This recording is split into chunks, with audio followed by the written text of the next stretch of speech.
ये बात 1971 की है। ठंड बहुत पड़ रही थी और ऐसे में रॉजर और कैरोलीन पेरॉन अपनी 5 बेटियों के साथ अमेरिका के रोड आइलैंड के एक फार्म हाउस में रहने के लिए आ गए थे। पर शायद यही उनकी सबसे बड़ी गलती थी।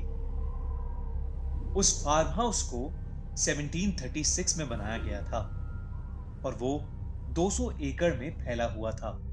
रॉजर ने 10 साल के लिए उस घर की लीज कराई थी, लेकिन वहां जाते ही उन्हें उस घर में अजीबोगरीब चीजें महसूस होने लगी। उनकी बेटियों के खिलौने अपने आप एक जगह से दूसरी जगह पर चले जाते थे। दीवारों पर लगे फोटो फ्रेम्स अपने आप नीचे गिर जाते थे। कभी कभी देर रात में कैरोलिन को जोरों से किसी के दर्द में चीखने की आवाजें आती। एक बार जब उनकी सबसे छोटी बेटी खेल रही थी तो कैरोलिन ने देखा कि एक काली परछाई सीढ़ियों के पीछे से उसकी बेटी को देखकर मुस्कुरा रही थी। उसकी गर्दन एक तरफ से इस तरह से मुड़ी हुई थी जैसे उसे मरोड़कर तोड़ दिया गया हो। उस परछाई की आंखें एकदम खुली हुई थीं और उसके चेहरे पर एक बड़ी सी मुस्कान थी। लेकिन वो उसकी बेटी को बिना कोई नुकसान पहुंचाए बस देखे जा रही थी। ऐसा उस घर में बार बार होने लगा। कैरोलिन कई बार उसे अपने बच्चों के ठीक पीछे खड़ा पाती। एक रात कैरोलिन ने ये सारी बातें रॉजर को बताईं। रॉजर ने उससे कहा कि वो भी इस घर के बारे में कुछ अजीब बातें नोटिस कर रहा है। कैरोलिन ने कहा कि उसे बच्चों के लिए बहुत फिक्र हो रही है। उन्होंने डिसाइड किया कि वो बच्चों को कुछ दिन के लिए घर से दूर भेज देंगे। लेकिन तभी उनका बेड जोर जोर से हिलने लगा। अचानक से उनका बेड हवा में तैरने लगा और फिर धम से नीचे गिर गया। वो लोग बहुत ज्यादा घबरा गए। ऐसी भयानक एनर्जी उन्होंने उस घर में पहली बार महसूस की थी। घबराहट के मारे वो दोनों रात भर सो नहीं पाए। इसके बाद तो न जाने कैरोलिन पर क्या कहर ढाया कि उसकी हालत बद से बदतर होती चली गई। उसे हर वक्त ऐसा लगने लगा जैसे कोई उसे सुई चुभा रहा हो। रोज रात उसके कानों में उस आत्मा की आवाज गूंजती थी जिससे उसकी नींद खुल जाती। वो कैरोलिन से उसके बच्चे मांगती थी और उसे घर से जाने के लिए कहती थी। कभी कभी तो वो आत्मा उसे बेड से खींचती हुई बेसमेंट तक ले जाती थी और उसे बहुत चोट पहुंचाती थी। लेकिन कैरोलिन जब सुबह उठती तो उसे ज्यादा कुछ याद नहीं रहता था। कैरोलिन समय के साथ और अजीब होती चली गई। वो पेन से जब कुछ लिखने बैठती तो वो उस पेन को अपने ही हाथ में चुभोने लगती। जब वो खाना बना रही होती थी तो चाकू से अपना हाथ ही काट लेती थी। कैरोलिन को ऐसा लगा जैसे उसका गला किसी ने जोर से पकड़ लिया हो। उसने जैसे ही आंखें खोली उसने देखा कि उसके ऊपर भयानक दिखने वाली एक औरत बैठी है जो उसका गला दबा रही है। कैरोलिन ने अपने आप को उससे छुड़ाने की बहुत कोशिश की, लेकिन उस आत्मा ने उसकी बॉडी पर कब्जा कर लिया। दिन ब दिन पेरोन फैमिली की मुश्किलें और बढ़ती जा रही थीं। जिस रात कैरोलिन ने उस भयानक आत्मा को देखा था, उस रात से ही कैरोलिन अपने ही बच्चों के साथ अजीब तरीके से बिहेव करने लगी थी। जब भी रॉजर काम से बाहर जाता, वो उन्हें घंटों तक उनके कमरे में कैद करके उन्हें घूरती रहती। वो उसकी बात नहीं सुनते थे तो वो उन पर जोर जोर से चिल्लाती। इतना ही नहीं, अगर वो रॉजर के पास भी जाते तो वो उन्हें पकड़कर बहुत मारती और चोट पहुंचाती। अब पेरोन फैमिली के सभी मेंबर्स को यह यकीन हो गया था कि वो घर हॉन्टेड है। अपनी मां की बिगड़ती हालत देख उसकी पांचों बेटियां बहुत डरी हुई थीं। एक दिन रॉजर ने देखा कि उनकी छोटी बेटी दरवाजे से लगकर रो रही है। जब वो उसके पास गया तो उसे दिखा कि कैरोलिन ने उसे उसके बालों से खींच रखा है और वो उसके बालों को खा रही है। ये देखकर रॉजर के होश उड़ गए और वो तुरंत कैरोलिन को खींचता हुआ वहां से ले गया और उसे एक चेयर से बांध दिया। वो बहुत चीखी चिल्लाई, लेकिन रॉजर ने उसके हाथ नहीं खोले। कुछ देर में वो थक के बेहोश हो गई। जब उसकी आंख खुली तो कैरोलिन थोड़े होश में आई। उसने रॉजर से कहा कि एक आत्मा उसके शरीर पर कब्जा करने की कोशिश कर रही है। वो उससे उसकी बेटियां चाहती है और अगर उन्होंने ऐसा नहीं किया तो वो उसे और रॉजर दोनों को ही मार डालेगी। उसने ये भी बताया कि वो आत्मा देखने में बहुत भयानक है। ये बोलते बोलते कैरोलिन फिर से बेहोश हो गई। ये सब सुनकर रॉजर सुन्न पड़ गया। फिर उसने कुछ सोचा और कैरोलिन को बेड पर लिटाकर घर से बाहर चला गया। रॉजर इन्हीं सब बातों का पता लगाने के लिए बाहर निकला था।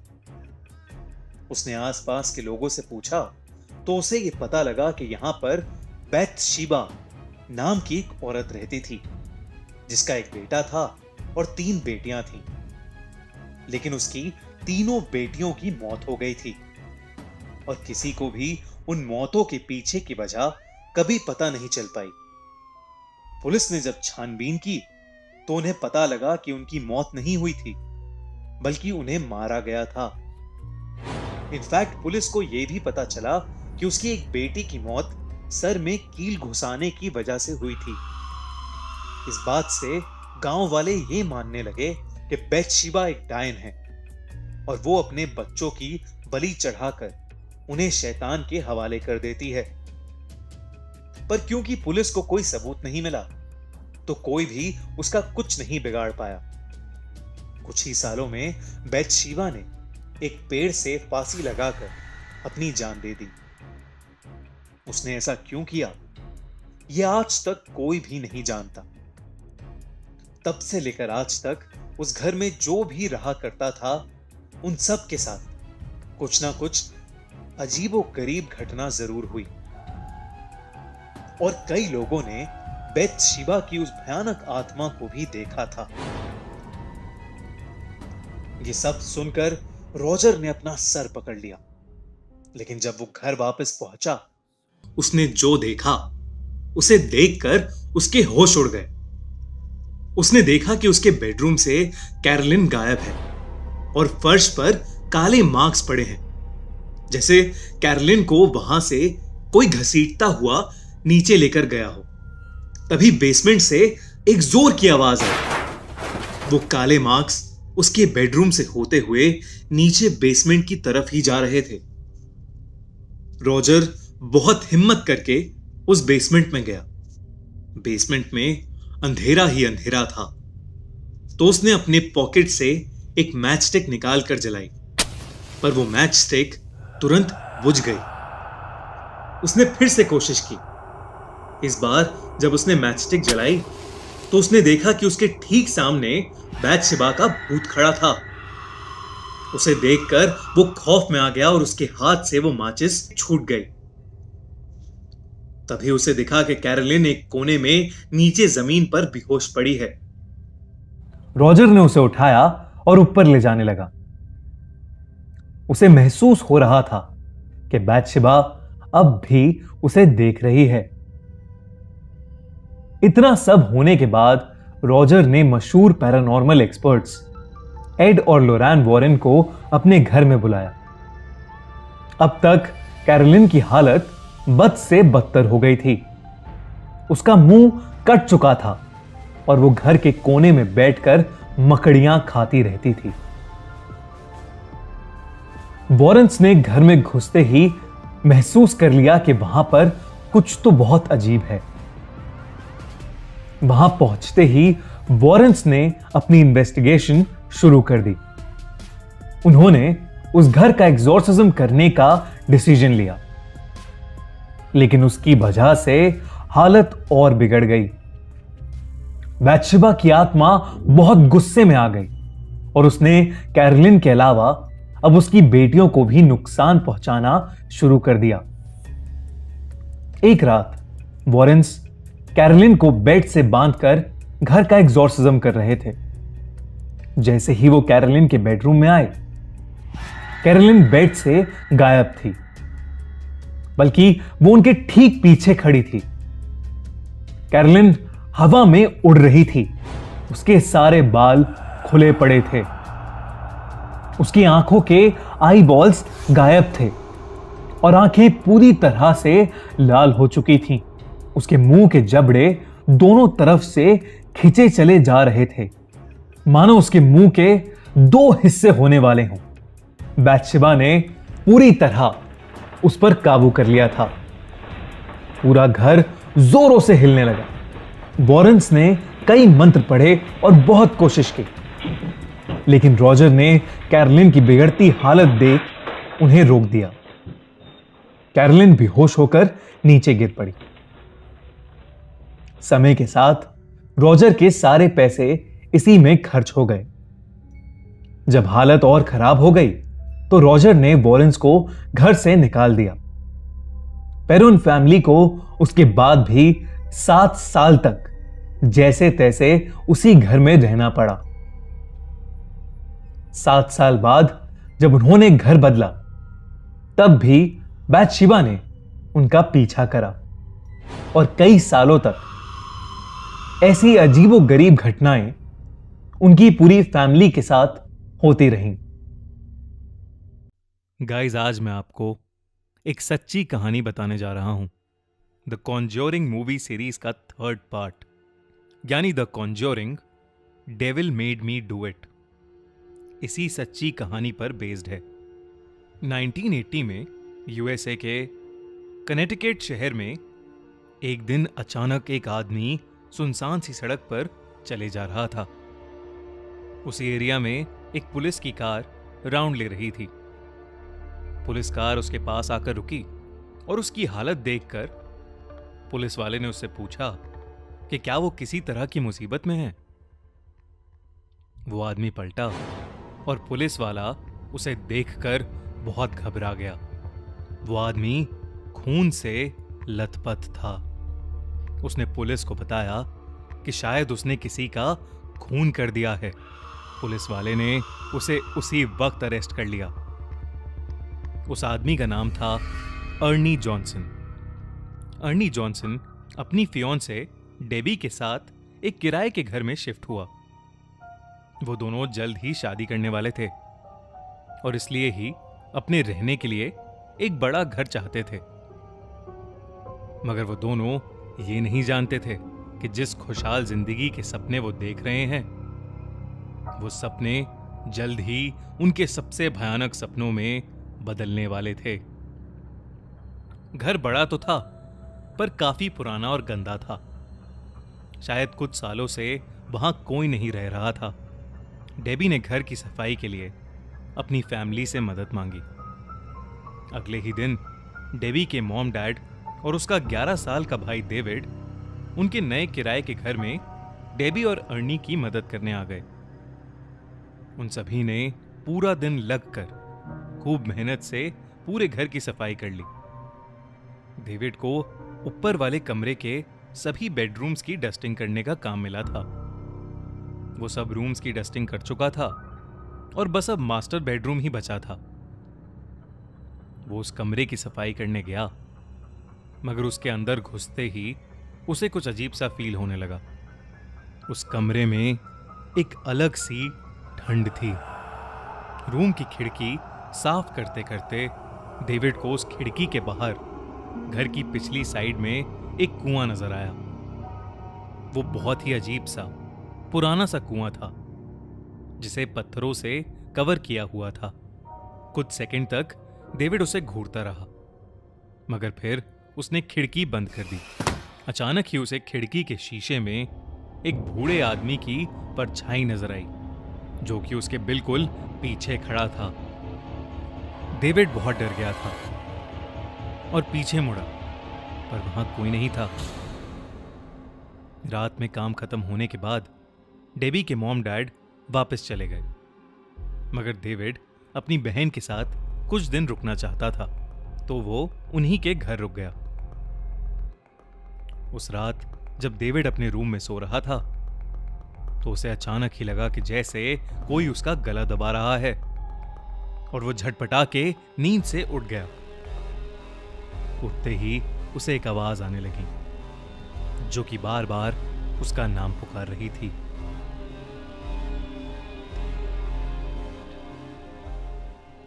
David, David, David, David. वो उस आवाज का पीछा करने लगा और उसे पता चला कि वो आवाज उनके घर के पीछे बने हुए कुएं से आ रही थी। डेविड उस आवाज से जैसे हिप्नोटाइज ही हो गया था। उसकी आंखें सफेद हो गई थीं और वो बिना रुके कुएं की तरफ चले जा रहा था।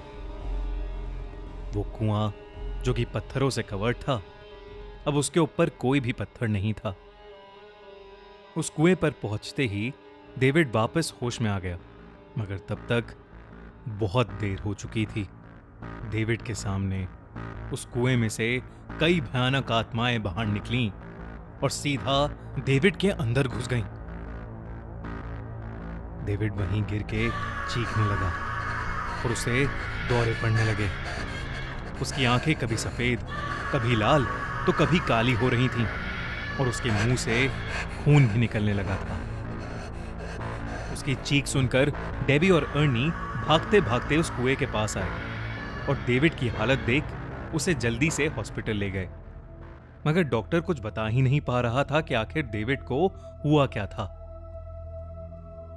उस दिन के बाद से डेविड बहुत ज्यादा अजीब तरीके से बिहेव करने लगा था। वो तरह तरह की आवाजों में और लैंग्वेजेस में बातें करने लगा था।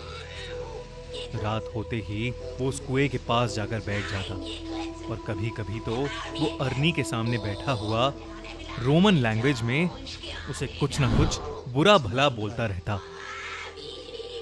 अर्नी और डेबी समझ गए थे कि डेविड के साथ कुछ बहुत गलत हो रहा है, तो इसलिए उन्होंने पास के चर्च में बात करके एड और लोरैन वॉरेन से कांटेक्ट किया।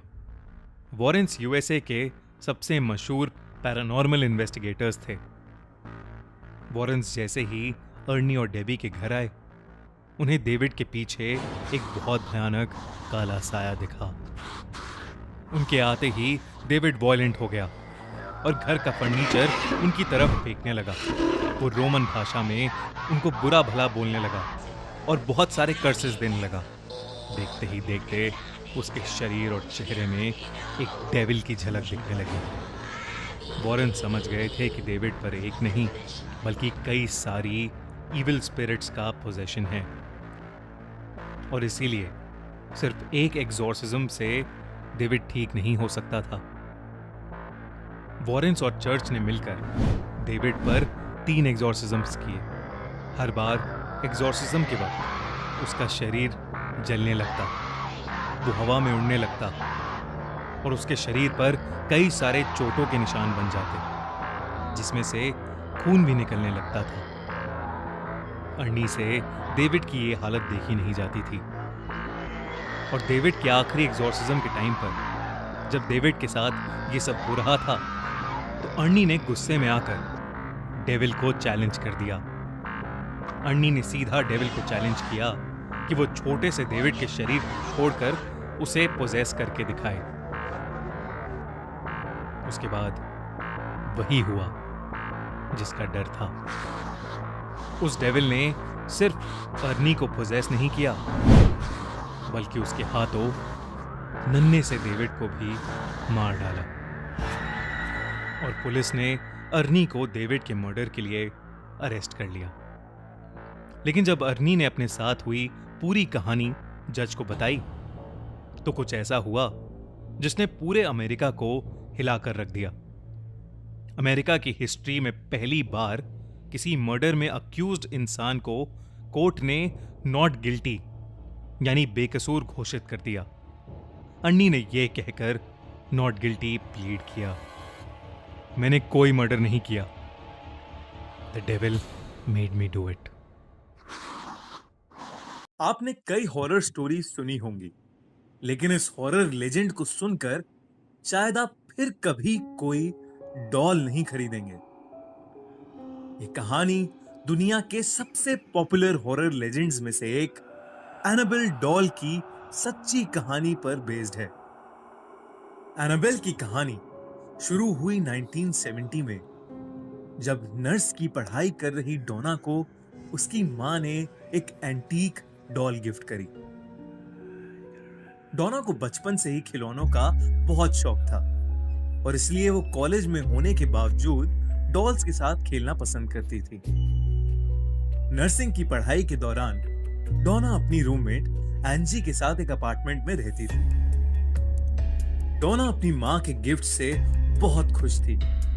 वो कॉलेज से वापस आकर उसी डॉल से बहुत सारी बातें करती और अपने साथ ही बेड पर उसे सुला भी देती। कुछ दिनों बाद एक बार जब वो कॉलेज से वापस आई तो डोना ने देखा कि उसकी डॉल बाहर सोफे पर पड़ी है, लेकिन जहां तक उसे याद था वो डॉल को अपने बेडरूम में अपने बेड पर ही छोड़कर गई थी। जब डोना ने ये बात एंजी को बताई तो एंजी ने कहा कि उसने भी ये नोटिस किया है कि ये डॉल अपने आप एक जगह से दूसरी जगह आ जाती है।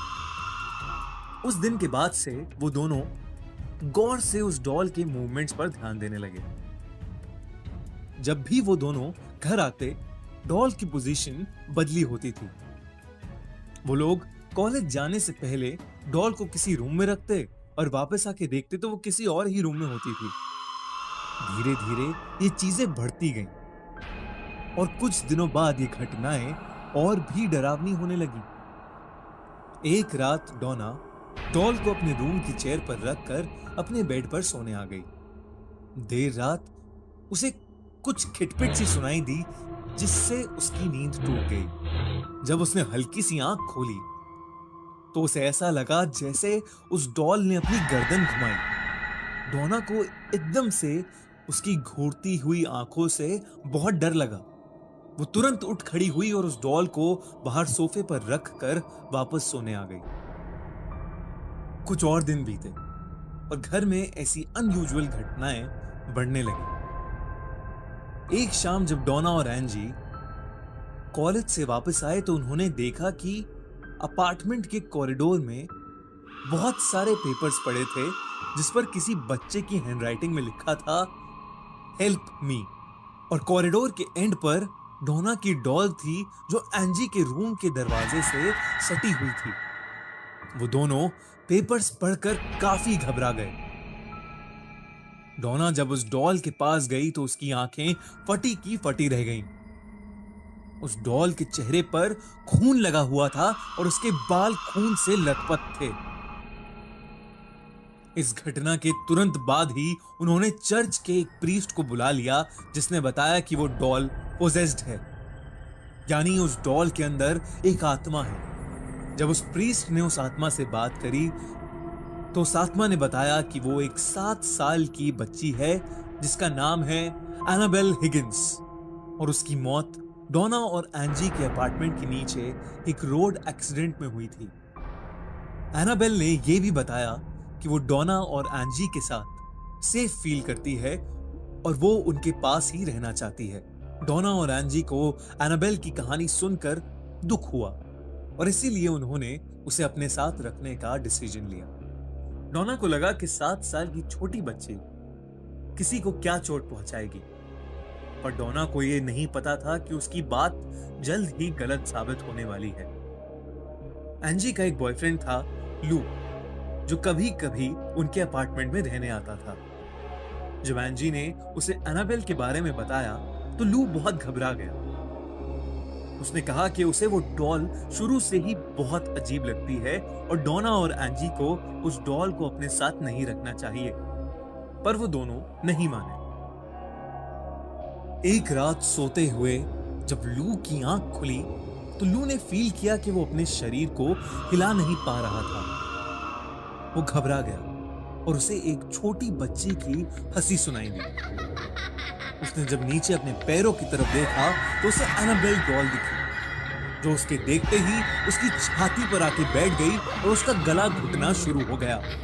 लू इतना डर गया था कि वो बेहोश हो गया। अगले दिन जब उसे होश आया तो उसने देखा कि एनाबेल तो अपने रूम में ही है। उसे समझ नहीं आ रहा था कि रात को जो उसने एक्सपीरियंस किया वो एक भयानक सपना था या असलियत में ऐसा कुछ हुआ था। लू और एंजी अपार्टमेंट में अकेले थे। अचानक डोना के कमरे से उन्हें किसी चीज के बहुत जोर से गिरने की आवाज आई। उन्हें लगा कि उस अपार्टमेंट में शायद कोई चोर घुस आया है। लू जल्दी से डोना के रूम में गया, लेकिन वो रूम तो एकदम खाली था। वहां बस एनाबेल डॉल थी जो फर्श पर पड़ी थी। लू को एक छोटी लड़की की हंसी सुनाई दी। वो वही हंसी थी जो कल रात उसने शायद अपने सपने में सुनी थी। उसे लगा उसके पीछे कोई है, और जब वो पीछे मुड़ा तो वहां कोई नहीं था। अचानक लू के सीने में बहुत तेज दर्द शुरू हुआ और जब उसने अपनी छाती को छुआ तो वहां से खून बह रहा था।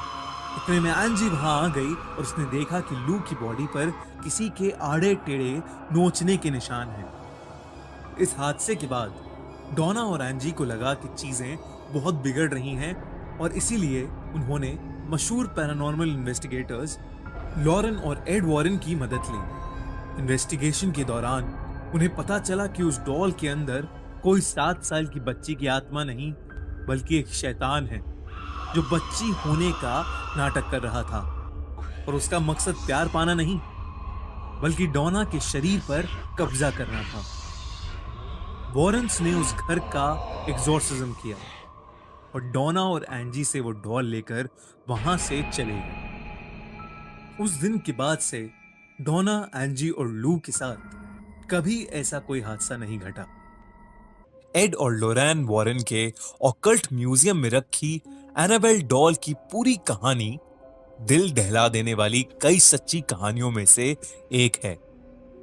एड और लॉरेन ने जब एक नर्सिंग स्टूडेंट डोना के अपार्टमेंट में एनाबेल डॉल को पहली बार देखा तो उन्हें उस डॉल के आसपास एक अजीब शक्ति महसूस हुई। उस डॉल से परेशान हुए डोना, एंजी और लू ने अपने साथ हुई सारी घटनाओं के बारे में उन्हें बताया। सब कुछ जानने के बाद एड और लोरैन ने उस डॉल को पूरी तरह से इन्वेस्टिगेट करना शुरू किया। उन्हें पता चला कि उस डॉल के अंदर एक शैतान है जो 7 साल की बच्ची एनाबेल हिगिंस की आत्मा होने का नाटक कर रहा था और उसका मकसद एक ह्यूमन बॉडी पर कब्जा करना था। एनाबेल की वजह से किसी और को कोई परेशानी ना हो इसलिए वो उस डॉल को अपने साथ लेकर घर के लिए निकल गए। एड ने उस डॉल को कार की बैक सीट पर रखा था। घर के रास्ते में उन दोनों को एक अजीब सी बेचैनी महसूस हो रही थी। कभी कार की स्टीयरिंग तो कभी ब्रेक्स काम करना बंद कर देते। इतना ही नहीं, एक जगह पहुंचकर उनकी कार बुरी तरह डिसबैलेंस होने लगी। उन दोनों को यकीन था कि ये सब एनाबेल की वजह से ही हो रहा है। तभी एड ने कार रोककर एनाबेल पर होली वाटर छिड़का, जिसके बाद कार ठीक से चलने लगी और वो दोनों सेफली घर भी पहुंच गए। शुरुआत के कुछ दिनों में उन्होंने ये नोटिस किया कि एनाबेल अपने आप ही घर के दूसरे कमरों में पहुंच जाती थी, कभी हॉल में, कभी किचन में, तो कभी उनकी बेटी के कमरे में। एक बार हॉल में बैठी लोरैन की निगाह अपनी बेटी के कमरे की ओर गई। उसने देखा कि वो एक छोटी सी लड़की से बात कर रही है और एनाबेल डॉल उसके पास वाली चेयर पर पड़ी है। लोरैन ने उन्हें देखा ही था कि उस डॉल ने अपनी गर्दन घुमा के लोरैन को घूर के देखा। अचानक से कमरे का दरवाजा बहुत जोर से बंद हो गया।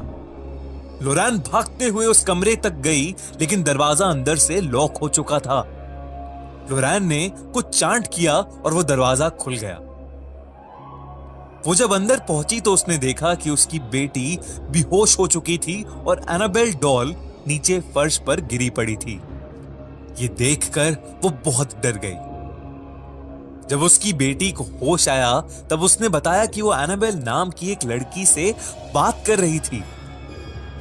फिर अचानक उसे चक्कर आए और वो बेहोश हो गई। उस रात एड के साथ भी कुछ बहुत अजीब हुआ।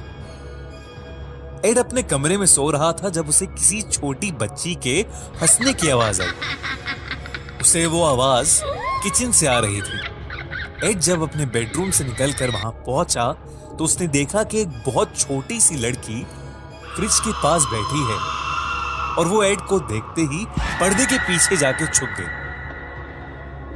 एड को पर्दे से बस उसकी परछाई दिख रही थी और पर्दे के नीचे उसके पैर। एड को ऐसा लग रहा था कि उस परछाई में उस लड़की के हाथ में एक डॉल है। एड अपने हाथ में होली वाटर लेकर जैसे ही उस पर्दे के पास गया, वैसे ही पीछे से उसके कंधे पर किसी ने हाथ रखा जिससे वो चिल्ला उठा। पीछे मुड़ने पर वहां लोरान खड़ी थी जो उसे किचन में देखने आई थी। एड ने दोबारा पर्दे की तरफ देखा तो वहां कोई नहीं था। वॉरेंस ने अगले दिन ही चर्च से एक प्रीस्ट को डॉल का एग्जॉर्सिज्म करने के लिए बुलाया, पर उस प्रीस्ट ने उस डॉल को उठाकर उसका मजाक बनाया और उससे कहा, तुम सिर्फ एक डॉल हो और तुम किसी को चोट नहीं पहुंचा सकती। एड ने प्रीस्ट को बोला कि उन्हें यह बात नहीं बोलनी चाहिए थी, क्योंकि एड का मानना था कि ये बात बोलकर उस प्रीस्ट ने एनाबेल को गुस्सा दिला दिया था। कुछ घंटों बाद एड को फोन आया और उसे पता चला कि वो प्रीस्ट एक भयानक रोड एक्सीडेंट से मरते मरते बचा। इस इंसिडेंट के बाद वॉरेंस ने एनाबेल के लिए एक स्पेशल वुडन केस बनवाया और उसे अपने ऑकल्ट म्यूजियम में रखवा दिया। वॉरेंस जिंदगी भर काफी सारी अजीबो गरीब चीजों के बीच रहे थे, लेकिन एनाबेल उन सभी से बहुत ज्यादा भयानक और डरावनी थी। चाहे कोई भी इंसान क्यों ना हो, वो उसे किसी भी हद तक चोट पहुंचा सकती थी। इसीलिए वॉरेंस ने हमेशा के लिए उसे एक वुडन लॉकर में बंद कर दिया। ये कहानी जेसिका नाम की एक लड़की की है। जेसिका एक बेहद गरीब परिवार की लड़की थी। उसकी माँ तभी गुजर गई थी जब वो 8 साल की थी। घर में वो, उसका भाई और उसके पापा रहते थे। उसके पापा अक्सर शराब पीकर जेसिका को मारा करते थे। एक दिन ये सब इतना ज्यादा बढ़ गया कि जेसिका को अपने छोटे भाई को लेकर अपने घर से भागना पड़ा। वो दोनों बच्चे नागपुर से भागकर अब गोवा आ चुके थे। 15 साल की जेसिका ने भागने का डिसीजन तो ले लिया था, मगर वो अपना और अपने 9 साल के भाई का ध्यान एक अनजान जगह पर कैसे रखेगी, ये वो नहीं जानती थी। जेसिका और उसका भाई जॉन एक चर्च के सामने बैठ गए और वहीं लोगों से भीख मांगने लगे।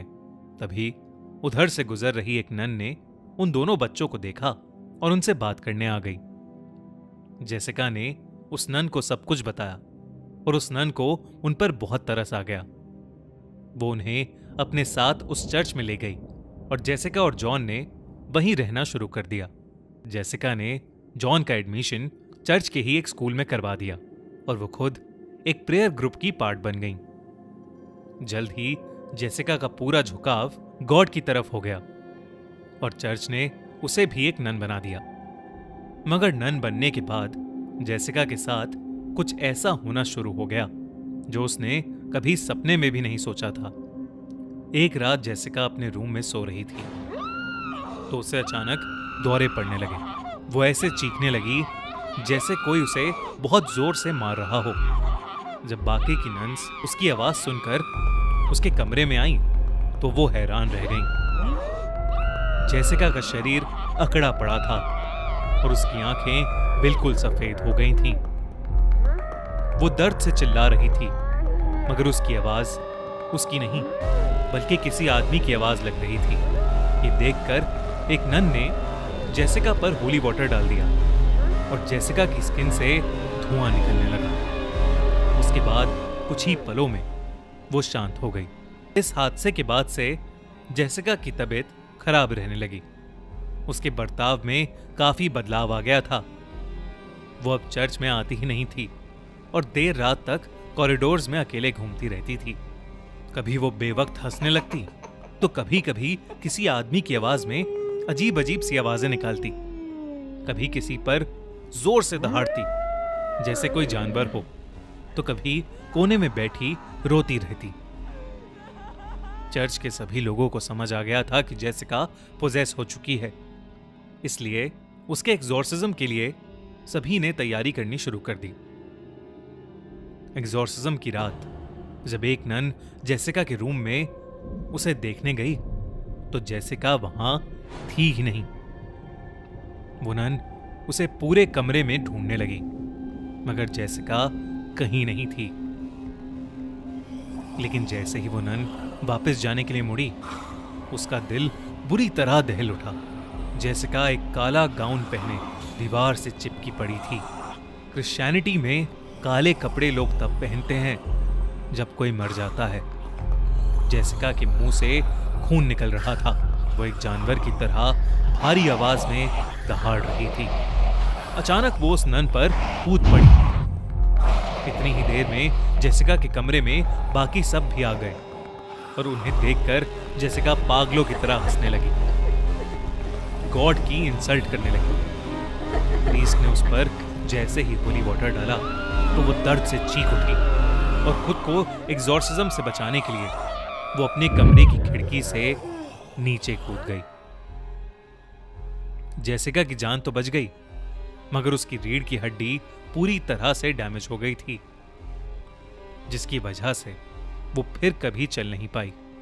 इसके बाद जेसिका का एग्जॉर्सिज्म होना काफी आसान हो गया था, लेकिन जब तक चर्च के लोगों ने उसका एग्जॉर्सिज्म शुरू किया तब तक उसके अंदर का डेविल उसके अंदर से जा चुका था। जेसिका को चर्च के ही एक हॉस्पिटल में एडमिट करवाया गया, मगर प्रीस्ट जानना चाहते थे कि आखिर जेसिका के साथ ये सब क्यों और कैसे हुआ। उन्होंने जेसिका को हिप्नोटाइज करने का सोचा और एक छोटी सी इन्वेस्टिगेशन टीम बनाकर पता लगाने लगे कि आखिर हुआ क्या था। काफी ढूंढने के बाद उन्हें यह पता चला कि जेसिका की मां एक कल्ट मेंबर थी, एक ऐसे कल्ट की मेंबर जहां काला जादू करने वाले और डेविल की पूजा करने वाले लोग। जेसिका की मां ने डेविल को खुश करने के लिए कई सारी प्रक्रियाएं भी की। जब जेसिका छोटी थी तब जेसिका की मां ने जेसिका के शरीर का इस्तेमाल करने की भी कोशिश की थी, मगर जेसिका के पापा ने आकर उसे बचा लिया था। लेकिन शायद तब तक देर हो चुकी थी। 4 साल की जेसिका किसी अजीब लैंग्वेज में कर्सेस बोलने लगी थी। उसका चेहरा डरावना हो गया था और उसने कहा कि वही अपने पापा की मौत का रीजन बनेगी और उनकी मौत के बाद ही डेविल का असली रूप इस दुनिया में आ जाएगा। अपना काला जादू उल्टा हो जाने की वजह से जेसिका की मां की डेथ हो गई और जेसिका के पापा जानते थे कि जेसिका में भी इविल रह रहा है, इसलिए धीरे धीरे वो उससे दूर होते चले गए और उससे नफरत करने लगे। जिस रात जेसिका अपने भाई को लेकर घर से भागी, वो अपने पापा की शराब में जहर मिलाकर आई थी और उसके पापा की मौत तभी हो गई थी। उसके बाद से जेसिका पोजेस हो गई, जिसका मतलब यह था कि जेसिका को पोजेस खुद डेविल ने किया था। ये सब जानने के बाद प्रीस्ट का दिल बुरी तरह दहल उठा और उन्होंने जेसिका के भाई जॉन को अपने पास बुलाया। तब उन्होंने देखा कि जॉन की पीठ और हाथ पर अजीब से निशान बने हुए थे।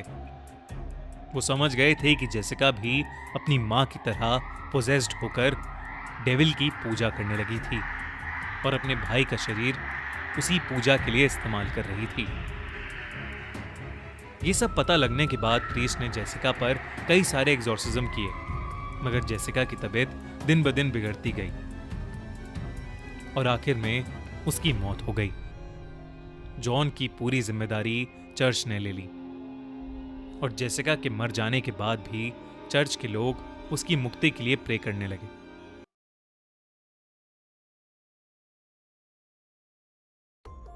गॉड एंड्स हियर, यानी भगवान यहां खत्म होता है। यही लिखा था एबी के काटा मोनेस्ट्री के उस खौफनाक दरवाजे पर, जिसके सामने दो नन्स खड़ी थीं। उनके पास अंदर जाने के अलावा कोई चारा नहीं था। एक नन ने दूसरी से कहा, आज हमें अपनी लाइफ सैक्रिफाइस करनी ही होगी, वरना इस दुनिया में कोई भी जिंदा नहीं बचेगा। उन दोनों ने उस दरवाजे को खोला और काटा मोनेस्ट्री के अंदर चली गईं। वहां उनका इंतजार एक भयानक दिखने वाली नन कर रही थी, जिसका नाम वैलिक था। वैलिक ने एक नन पर हमला करके उसे वहीं मार डाला। मरते मरते उस नन ने दूसरी नन को एक चाबी दी और कहा कि उसे ही ये करना होगा।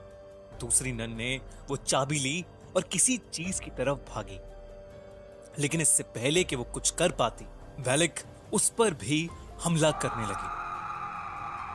लेकिन वो वहां से भाग गई और इससे पहले कि वैलिक उस तक पहुंचती, उसने फांसी लगाकर खुद को मार डाला। जब इन दोनों नन्स के मरने की खबर रोमानिया के एक महान प्रीस्ट के पास पहुंची, तो उसने इन सब बातों की तहकीकात करने की सोची और वो अपने साथ एरिन नाम की एक नन को लेकर एबी आ गए, जहां वो दोनों नन्स मारी गई थीं। सिस्टर एरिन के पास एक खास ताकत थी। उन्हें बहुत से विजन्स आते थे, जिसकी मदद से वो किसी अनहोनी को पहले ही देख लेती थी। वो कभी कभी आत्माओं को भी देख पाती थी और इसीलिए उस प्रीस्ट ने सिस्टर एरिन को अपने साथ आने के लिए चुना था। वो प्रीस्ट और सिस्टर रात के समय एबी के पूरे काटा मोनेस्ट्री की छानबीन कर रहे थे। जैसे ही वो मोनेस्ट्री में घुसे, उन्हें काफी अनईजी सा महसूस होने लगा। अचानक उस पुराने खंडर में उन्हें सफेद लिबास में कुछ मॉन्क्स की प्रोजेक्शंस इधर से उधर जाते हुए दिखी। वो थोड़ा आगे गए तो वहां ऑब्जेक्ट्स अपने आप इधर से उधर हो रहे थे। ये देख के उन दोनों को समझ आ गया कि जरूर इस जगह पर शैतानी साया है। तभी एक कोने में उस प्रीस्ट को वो नन दिखी जिसने फांसी लगाकर खुद को मार डाला। उसकी गर्दन टूटी हुई थी और उसका मुंह आधा सड़ चुका था। अचानक उस नन ने अपनी आंखें खोली और उस प्रीस्ट पर हमला करके उसे एक कॉफिन में कैद कर दिया। दूसरी तरफ सिस्टर एरिन एबी के काटा मोनेस्ट्री में रह रही एक नन से टकरा गई। उससे बात करने पर मालूम हुआ कि बहुत समय पहले वहां पर एक एग्जॉर्सिज्म किया गया था, जिसके दौरान हमारी दुनिया में एक पोर्टल खुल गया था। उसी पोर्टल की मदद से कुछ शैतानी आत्माएं हमारी दुनिया में आने लगी थीं। वैलिक नाम की एक शैतानी आत्मा भी उसी पोर्टल के जरिए इस दुनिया में आई थी। कहते हैं कि वैलिक बहुत ज्यादा खतरनाक है और जो कोई भी भगवान की पूजा करता है, वो उस इंसान को जिंदा नहीं छोड़ेगी। सिस्टर एरिन ने उस नन से पूछा कि वो किस तरह वैलिक को हरा सकते हैं। ऐसे में उस दूसरी नन ने कहा कि उसे सिर्फ जीसस क्राइस्ट के खून से मारा जा सकता है। उनका खून एक एंटीक रेलिक में बंद है और उस रेलिक को सिर्फ एक चाबी से खोला जा सकता है। उस नन ने बहुत डरते हुए सिस्टर एरिन को वो चाबी दे दी। सिस्टर एरिन ने जैसे ही वो चाबी अपने हाथ में ली, तभी उन्होंने कुछ नेगेटिव एनर्जी महसूस की। उन्हें घुटन होने लगी और उनकी आंखों के सामने एक कॉफिन का विजन आया। वो समझ गई कि प्रीस्ट किसी मुसीबत में है और वो उन्हें बचाने के लिए भागी। वो अपने विजन की हेल्प से उस कॉफिन तक पहुंच गई। उस कॉफिन के अंदर बहुत से सांप थे जो प्रीस्ट को अंदर से खींच रहे थे, लेकिन एरिन ने प्रीस्ट को किसी तरह बाहर निकाल ही दिया। जैसे ही प्रीस्ट बाहर निकले, सिस्टर एरिन ने देखा कि उन सारे सांपों के बीच वैलिक लेटी हुई थी, जो कि प्रीस्ट को बाहर नहीं जाने दे रही थी। इससे पहले कि वो कुछ समझ पाते, वैलिक अचानक से गायब हो गई। सिस्टर एरिन ने प्रीस्ट को वो चाबी दी और उन्हें बताया कि वैलिक को कैसे खत्म किया जा सकता है। प्रीस्ट ने पूछा कि उसे ये सब कैसे पता लगा। सिस्टर एरीन ने कहा कि एबी की काटा मोनेस्ट्री में रहने वाली एक नन ने उसे ये सब बताया। इस पर प्रीस्ट ने कहा कि काटा मोनेस्ट्री में तो कोई भी नहीं रहता, वो तो पूरी तरह से उजड़ा हुआ है। सिस्टर एरीन ये सुनकर बहुत चौंक गई। इसका मतलब ये चाबी उन्हें जिसने दी थी वो भी एक आत्मा ही थी जो वैलेक को हराने के लिए उनकी मदद कर रही थी। प्रीस्ट ने उस चाबी की मदद से कुछ मंत्र पढ़े जिससे उन्हें पता लग गया कि वो एंटीक रेलिक कहां पर है जिसमें जीसस क्राइस्ट का खून था। प्रीस्ट ने सिस्टर एरीन से कहा, आज हमें अपनी बलि देनी ही होगी, वरना इस दुनिया में कोई भी जिंदा नहीं बचेगा। वैलेक उनका वहीं इंतजार कर रही थी। जैसे ही वो अंदर घुसे, वैलेक ने प्रीस्ट को पकड़ लिया। सिस्टर एरीन ने उनके हाथ से चाबी ली और अपने विजन की मदद से उस एंटीक रेलिक को खोज निकाला। वो प्रीस्ट मंत्र पे मंत्र पढ़े जा रहा था, लेकिन वैलेक पर मानो कोई असर ही नहीं हो रहा था। अंत में उसने प्रीस्ट को बड़ी बेरहमी से मार डाला। अब वो सिस्टर एरीन के पास आ रही थी, लेकिन सिस्टर ने उस रेलिक को खोज लिया था। वैलेक ने सिस्टर को उनकी गर्दन से उठा लिया, लेकिन सिस्टर ने जल्दी से जीसस का खून वैलेक के ऊपर फेंक दिया। देखते ही देखते वैलेक बुरी तरह से जलने लगी। वो जोर जोर से चिल्लाने लगी और वहां से गायब हो गई। सिस्टर एरीन जमीन पर गिर पड़ी, लेकिन वो वैलेक को मारने में कामयाब रही। और अगर आपको ये वीडियो अच्छी लगी तो हमारा चैनल खूनी मंडे सब्सक्राइब करना बिल्कुल मत भूलना।